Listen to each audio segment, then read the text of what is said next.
Ilang taon ka nung nagsimula kayo na magsimba na Baby araw-araw? Si tatay, nung kami na ako mag LE, Lovers Encounter.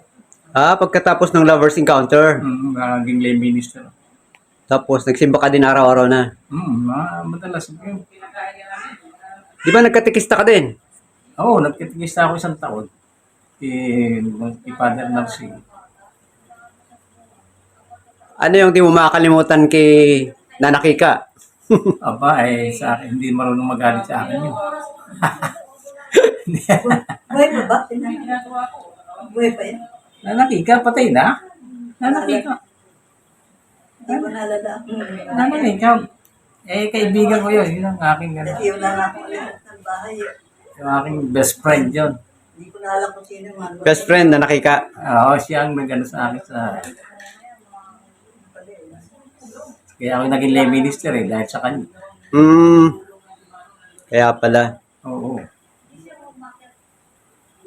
Siya nagano sa akin, Father Narcy. Di ka nakagalitan?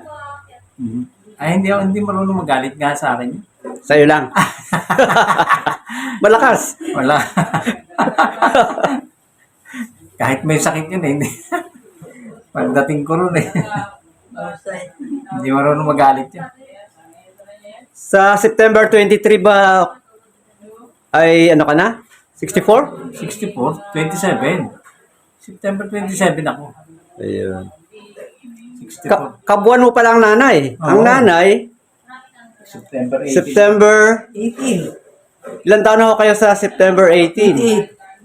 88. Congressman. 88 na. Ano ang sekreto nyo ng mahabang buhay? Malakas kumain. Pag hindi ka kumain, Hindi magagalitin. Happy lang. Laging happy. Masayang buhay. Laging maganda kaisipan. Laging puro Diyos.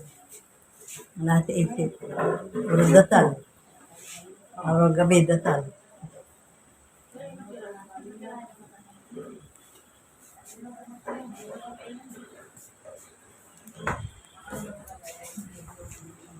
Ano daw po sekreto nyo, Nana Deli, sa mahabang buhay? Magdasal.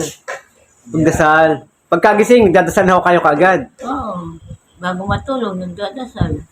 Apo. paro-parong bukid. Nalilipad-lipad sa gitna ng daan. Pangandagat, pagaspas. Sambaran sayang. Sandang kalamangat. Ang sayang di kulay. Sangkita ang sayang. May painit na pasya. Uy! Labat iwerte. Ang palalabasin. Aharap sa dar. Ang mananalamin at